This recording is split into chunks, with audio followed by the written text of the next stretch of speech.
Hey guys, it's 87 here, and today I am going to, as promised, do my read along of the 1985 book, The Polar Express. Now, I own no rights to this book, even though I have the physical book in my hands. I own no rights to it. I'm just simply doing a read along. Now let's get started.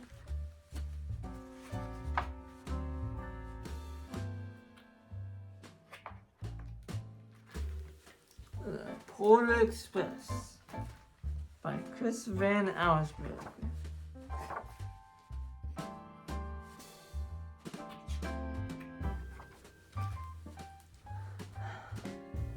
On Christmas Eve, many years ago, I lay quietly in my bed.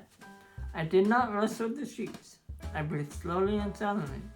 I was listening for a sound a friend had told me I'd never hear, the ringing bells of Santa's sleigh.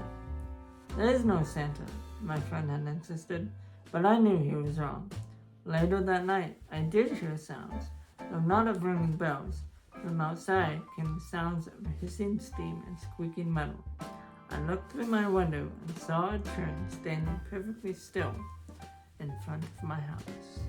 There's a picture.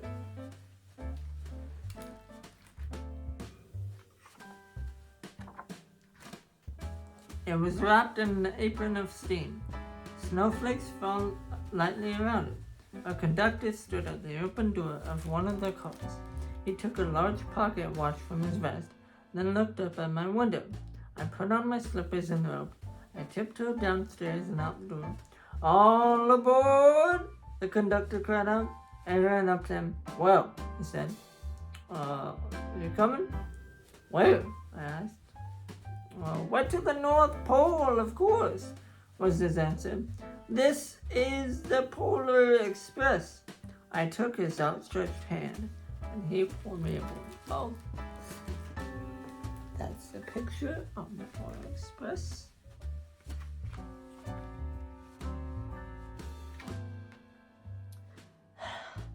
It was filled with other children, all in their pajamas and nightgowns. We sang Christmas carols and ate candies with nugget centers as white as snow. We drank hot cocoa as thick and rich as melted chocolate bars.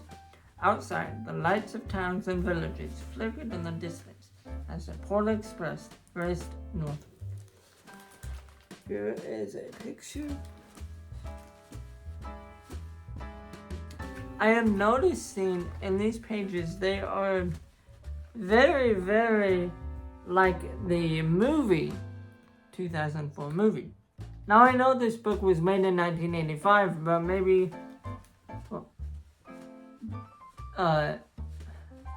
this book did have pictures in it in its initial 1985 release, but it just looks so much like the 2004 movie. Maybe this is a reprint, maybe? I don't know, who knows? Soon there were no more lights to be seen. We traveled through cold, dark forests, where lean wolves roamed and white-tailed rabbits hid from our train as it thundered through the quiet wilderness.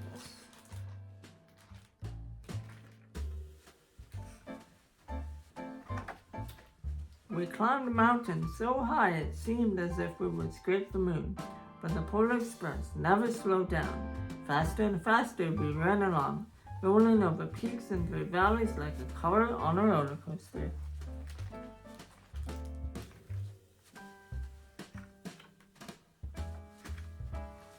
The mountains turned into hills, the hills to snow-covered plains.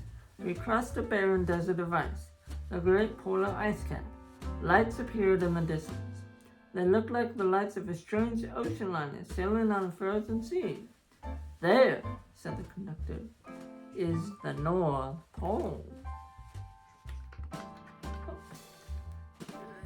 Picture. The North Pole. It was a huge city standing alone at the top of the board, filled with factories where every Christmas toy was made. At first we saw no elves. "They are gathering on the center of the city," the conductor told us. That is where Santa will give the first gift of Christmas. Who receives the first gift of Christmas? We all laughed. The conductor answered, he will choose one of you. There's a picture.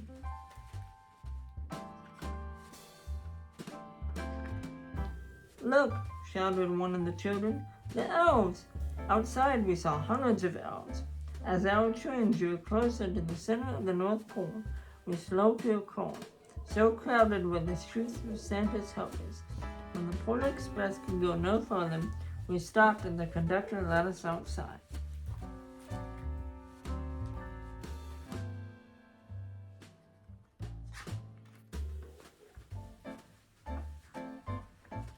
We pressed through the crowd to the edge of a large open circle. In front of us stood Santa's sleigh. The reindeer were excited. They pranced and paced, ringing the silver sleigh bells that hung from the harnesses. It was a magical sound, like nothing I'd ever heard. Across the circle, the elves moved apart, and Santa Claus appeared. The elves cheered wildly. He marched over to us and, pointing to me, said, "Let's have this fellow here." He jumped into his sleigh. The conductor handed me up. I sat on Santa's knee, and he asked, "Now, what would you like for Christmas?" I actually wonder what he's going to ask for Christmas.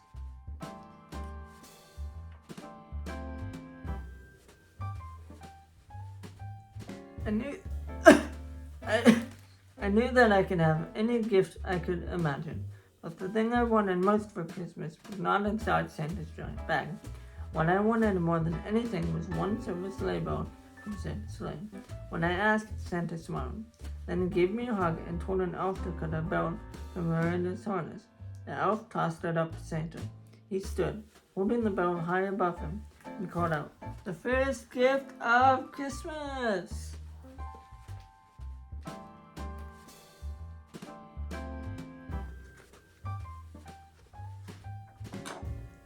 A clock struck midnight as the elves rolled through approval. Santa handed the bell to me, and I put it in my bathrobe pocket. The conductor helped me down from the sleigh. Santa shouted out the reindeer's names and cracked his whip. His team charged forward and climbed into the air. Santa circled once above us, then disappeared in the cold, dark, polar sky.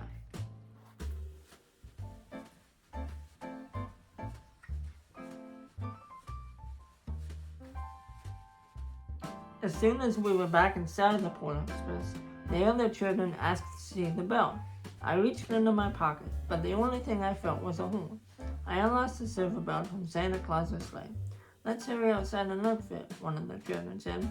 But the train gave a sudden lurch and started moving. We were on our way home. That's so sad. He lost the bell, guys. He lost the bell. It broke my heart to lose the bell. When the train reached my house, I sadly left the other children. I stood at my doorway and waved goodbye. The conductor said something from the moving train, but I couldn't hear him. "What?" I yelled out. He cupped his hands around his mouth. "Merry Christmas!" he shouted. The Polar Express let out a loud blast from its whistle and sped away.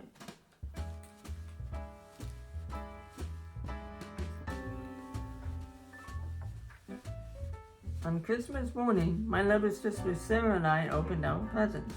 When it looked as if everything had been unwrapped, Sarah found one last small box behind the tree. It had my name on it. Inside was a silver bell. There was a note.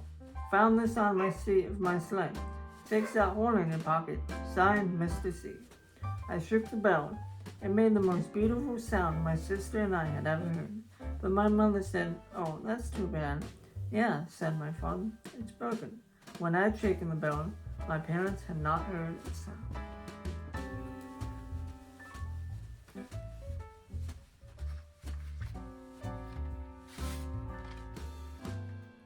At one time, most of my friends could hear the bell, but as years passed, it fell silent for all of them. Even Sarah found one Christmas that she could no longer hear its sweet sound. Though I've grown old, the bell still rings for me, as it does for all who truly believe.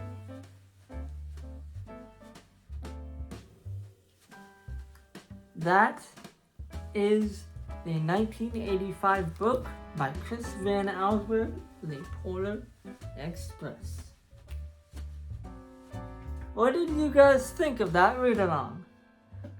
I did notice some differences from the book and the 2004 movie.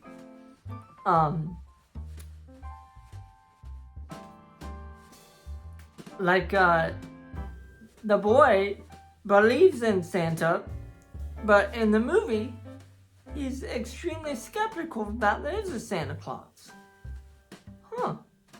I wonder why the movie changed that. What do you guys think? Also, the images in the book, I know that it was written and illustrated in 1985, but the images have a really, really striking resemblance to the 2004 movie. Now, I know the 2004 movie came out 19 years later, but maybe those images were maybe reprinted in 1985. There were images before the 2004 movie that were implemented in the book. That could be the case. What do you guys think?